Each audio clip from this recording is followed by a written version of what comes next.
All right, UFC 278 is just around the corner. Welterweight title on the line in the main event. Some fights with very high stakes and a lot more in Salt Lake City, Utah, which is where my guest at this time joins us. We weren't able to do this for UFC 277, but it's always great to reunite with the great Jon Anik, who will be calling the action this Saturday alongside Daniel Cormier and Joe Rogan. Jon, how are you, sir? It's good to be with you, Michael. I'm always doing well. I'm always happy to get the chance to chop it up with you in advance of the pay-per-view. I just got to Salt Lake City, Utah. Fighter meetings are tomorrow morning. So as you know, sometimes we talk after the fact, and obviously you can pick my brain on some of those insights, but just excited to sit down with all of these athletes, Luke Rockhold especially, because even though he's been omnipresent on social media, I want to look him in his eyes and see exactly where he is at, you know, coming back for the first time in 3.5 years. So yeah, man, nothing like a pay-per-view week. We're ready to go. So let's start with the main event. We got Kamaru Usman defending the title finally against Leon Edwards. It seemed like he's been waiting forever for a title shot. Now, normally, as you know, we begin these conversations ahead of a pay-per-view, most notably talking about the main event where fans, viewers of the product are not giving one of the athletes any chance to win at all.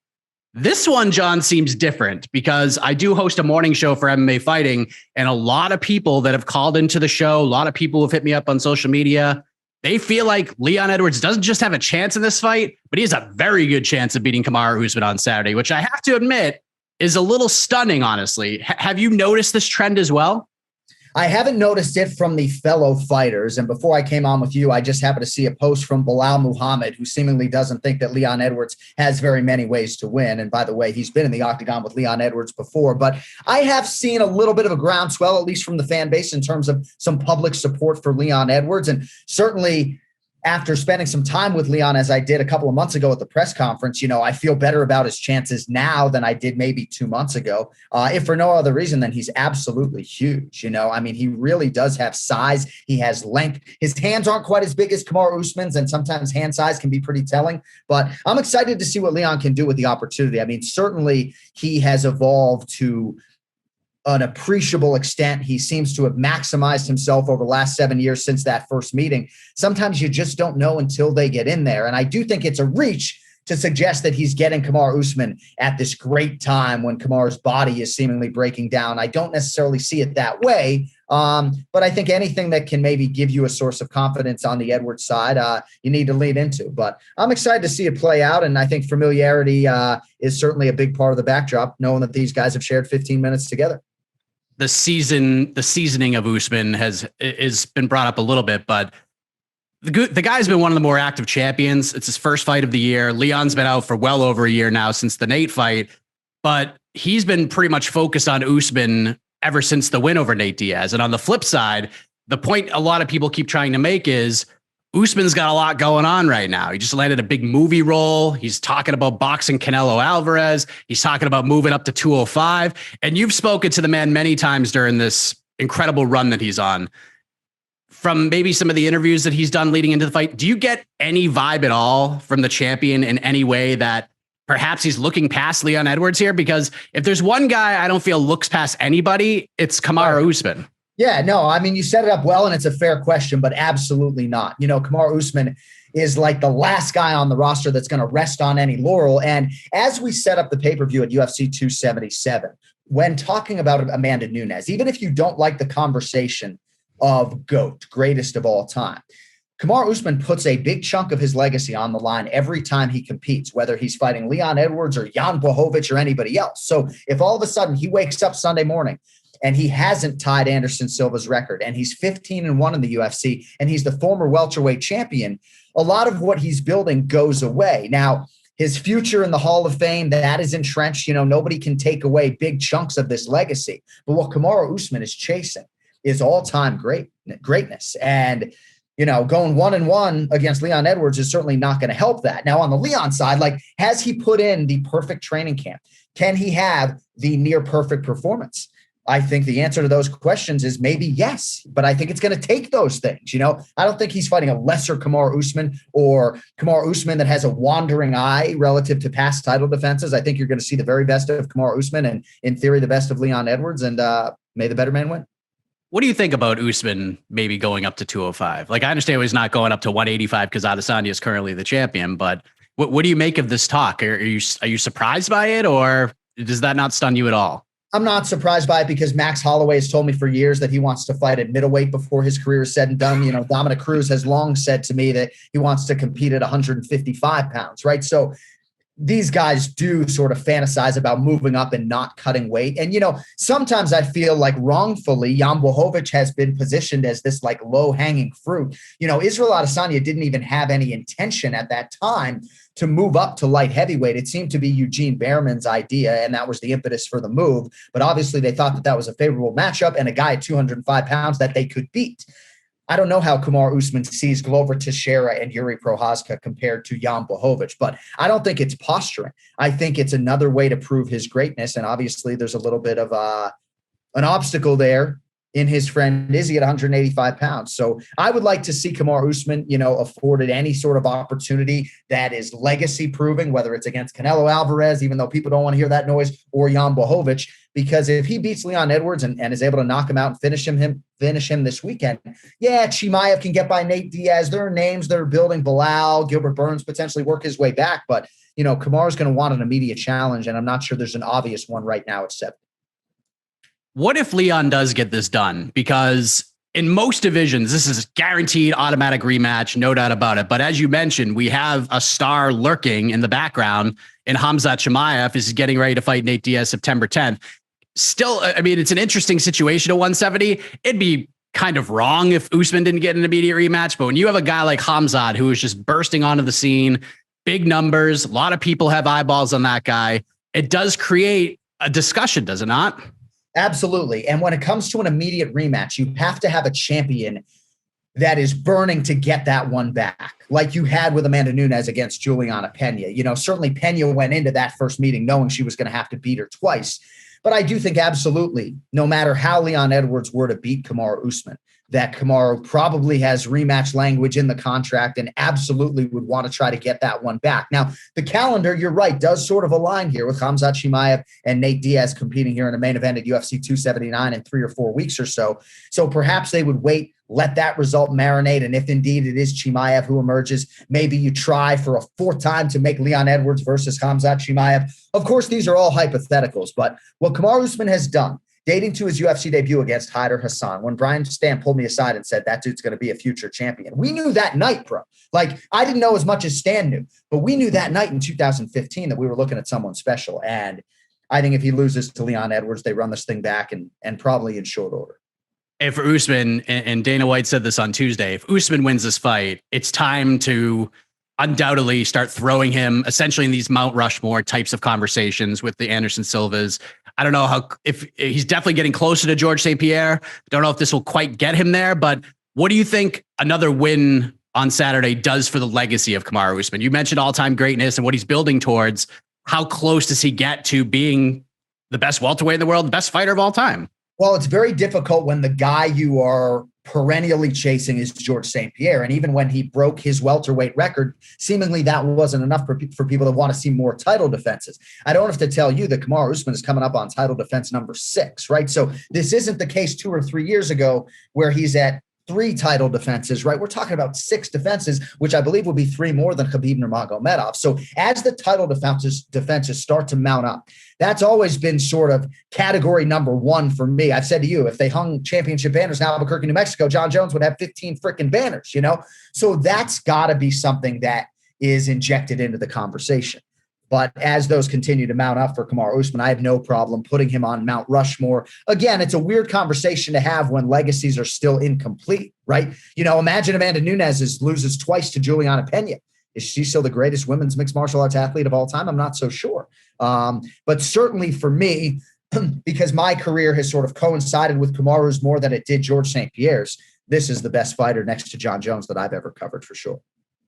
Co-main event, which by the time we get to Saturday, I feel like this will have that Sean Strickland, Alex Pereira juice to it. It'll be like the most anticipated fight on the card. Luke Rockhold, as you mentioned, former middleweight champion, is back for the first time in a little over 3 years to face the always headline grabbing, always interesting Paulo Costa. There's already heat on this one, John, but that heat will likely expand as this week progresses, I would assume.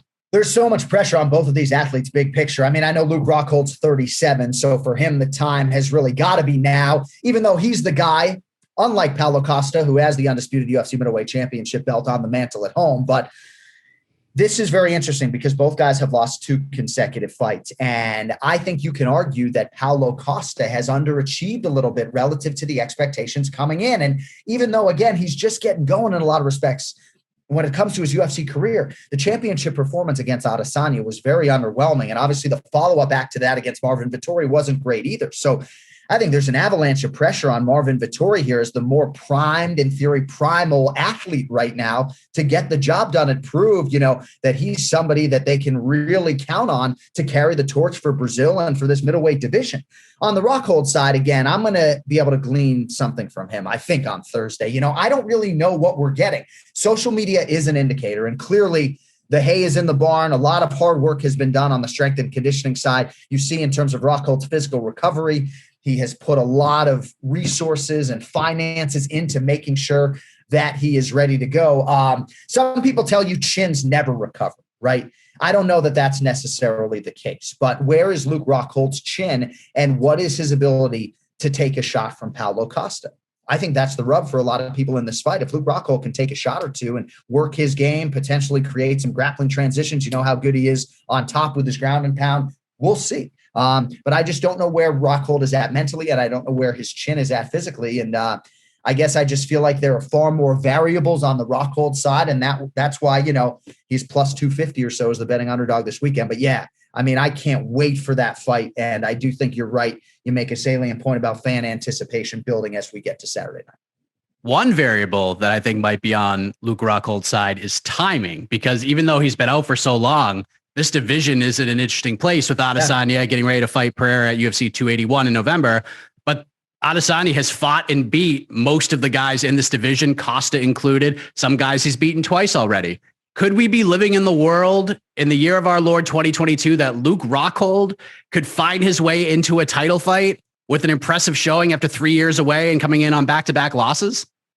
Yeah, it's a great question, and there's no doubt about it. I mean, certainly Adesanya has business to attend to against Alex Pereira, and it's not out of the realm of possibility that those guys now would fight twice in a row if Alex is able to get him. So there are a lot of different sort of balls in the air, but absolutely. I mean, Izzy to be a champion that wants the stiffest challenges, right? And 2 names that he wants on his resume, on his Wikipedia page with green stripes, Darren Till, whose name he has injected into the mix every chance he gets, and Luke Rockhold as a former undisputed champion, and a guy in Luke Rockhold who a lot of us put on a pedestal and who a lot of us projected to become one of the greatest middleweight champions of all time.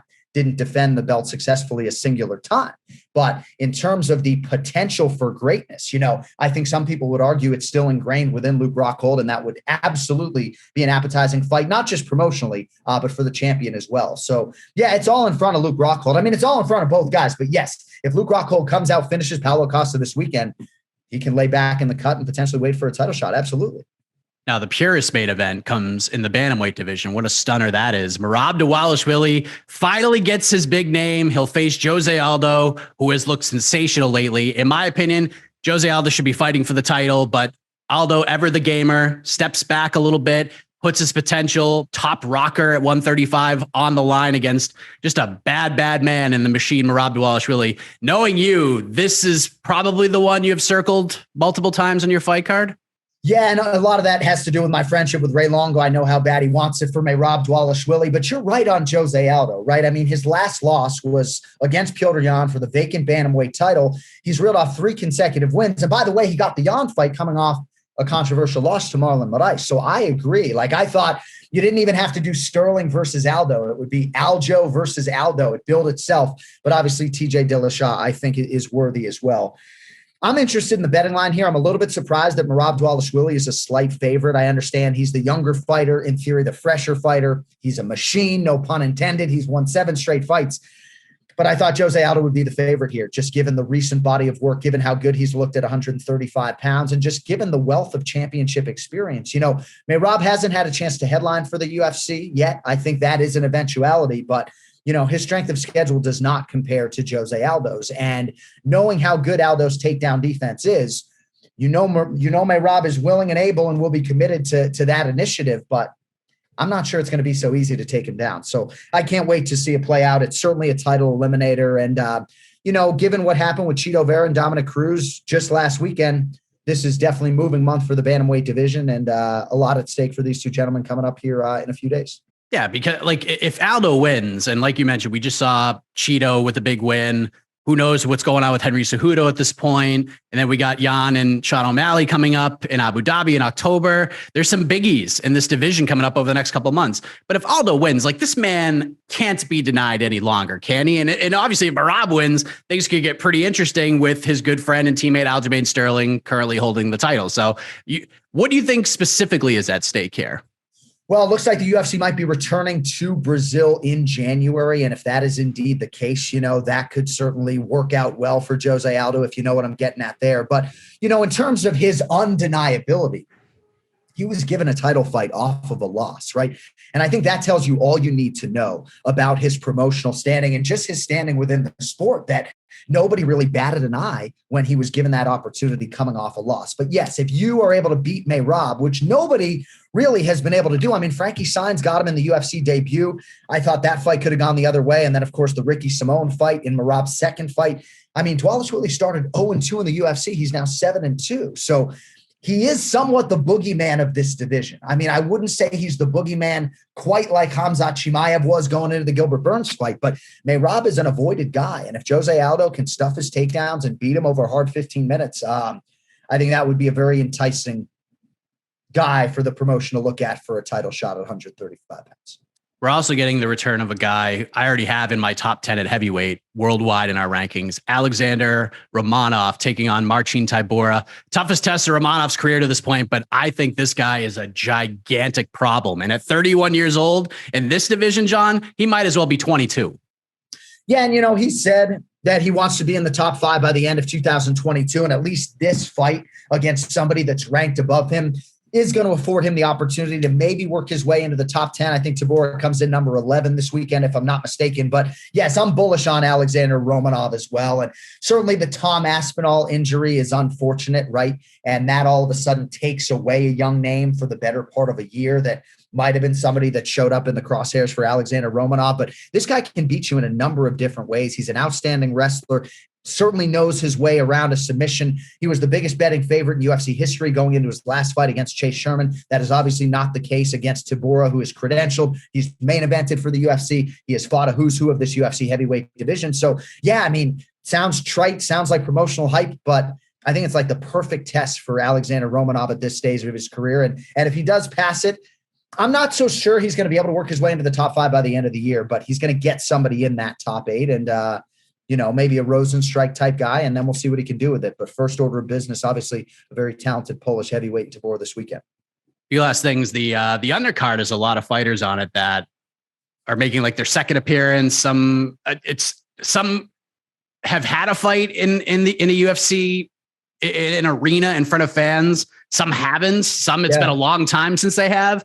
And while it may not be what 276 was on paper, this does provide a lot of opportunity for some of these up and comers to really make a name for themselves on a pay-per-view card, some fighting on ESPN, ABC, etc. It's a big chance for these guys and gals to show out, Jon. And it's a good point. And it's a good point to bring to the surface, because candidly, I can't say it's like a 51% majority or an 80% majority, but the majority of our athletes compete better with a crowd. Like, I think Dominic Cruz was buoyed by that crowd, and that helped him compete really well early on in that fight a week ago, juxtaposed against fighting Henry Cejudo with nobody in an empty arena in Jacksonville, or competing against Casey Kenny at a UFC Apex, so it's a very exciting time for a lot of these athletes, to get outside of the Apex. Alexandr Romanov has competed 5 straight times in Las Vegas. It'll be nice for him to, get all the pageantry that comes with a pay-per-view fight, or maybe a featured prelim fight, but a big fight for him. So yeah, it's exciting. And, for me, it's weird going back to the Apex at this point in time, because I don't use the crowd as a crutch. But when you get a little taste of that, and then you go back to what we've been dealing with over the last 3 years, you want no part of it, So, yeah, I'm excited. I love the flyweight. So I got my eyes on Amir Albazi and Francisco Figueiredo. They compete very early on in the night. We'll see what Leo Santos has for Jared Gordon. Leo Santos is like my age. Not quite, but 42 years of age. So I always root for the old guys a little bit. But yeah, man, even a card like this that, doesn't scream like card of the year depth 1 through 13. There's a lot of meat on the bone if you sort of peel it back.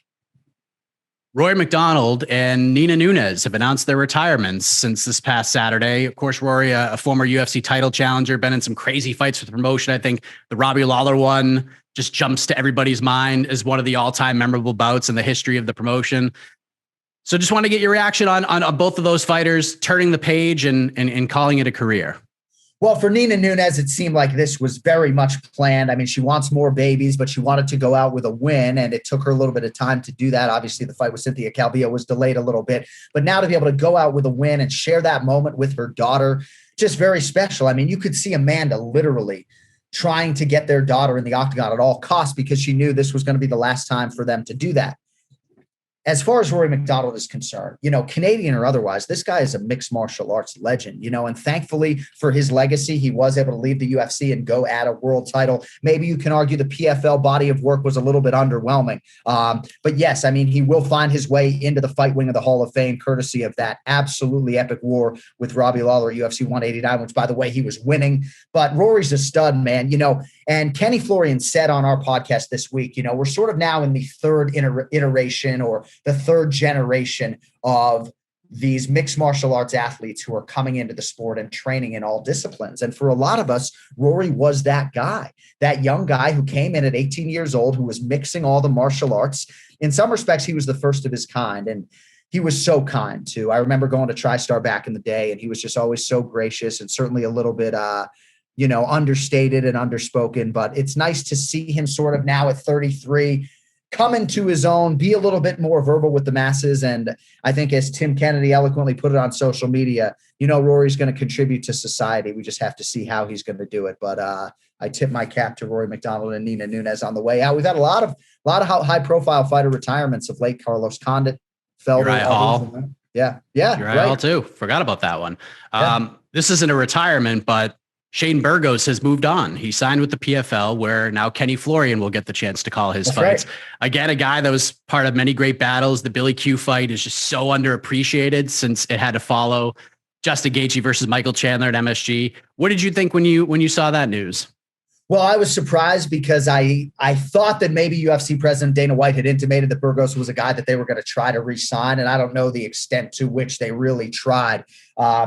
But he's not just an entertainer. He sells tickets in New York, has proven to do that. I think 7 of his UFC fights have happened in New York. And when I asked him at our last fighter meeting, dude, like, with respect, how do you keep getting these home state showcases?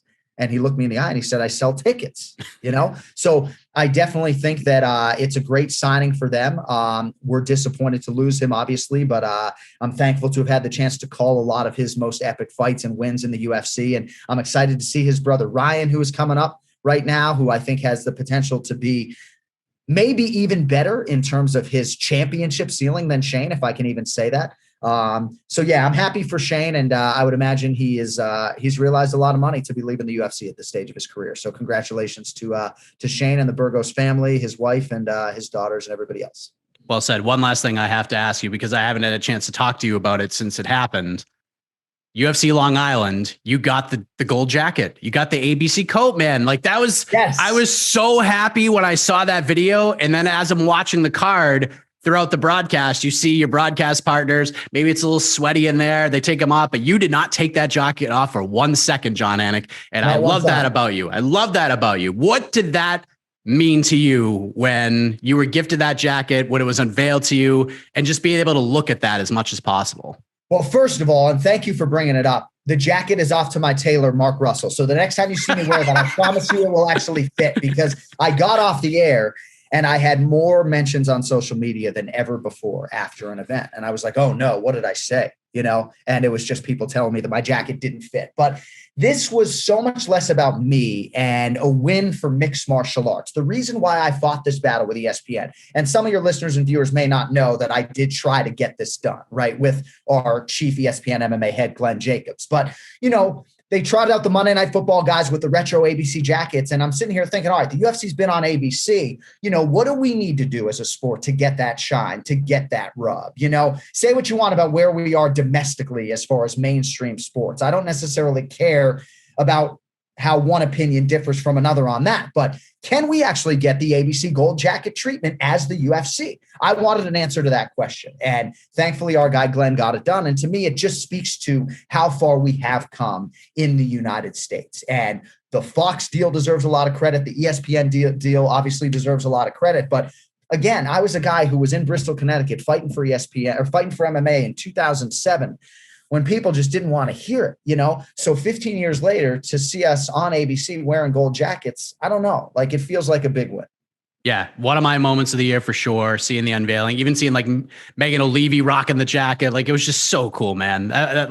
I was so happy to see that, and much deserved. You fought the good fight. You got the victory. We don't get them that often, but this is a good one for you, my man. This is awesome. No, we'll take it. We'll take it. And we'll see if we trot them out again. I'm not sure if we're going to get the chance to wear them again, but mine will be a lot more snug. Of that, I can assure you. There you go. Jon, you're the man. Much appreciated as always. Looking forward to the call as always, and have fun. Have fun on Saturday night. Should be a fun one. Thank you, buddy. Once the prep's done, I always have fun. Little anxious right now, wrapping my head around the prep, but thank you, buddy. Good to catch up, and we'll talk in advance of 279, I'm sure.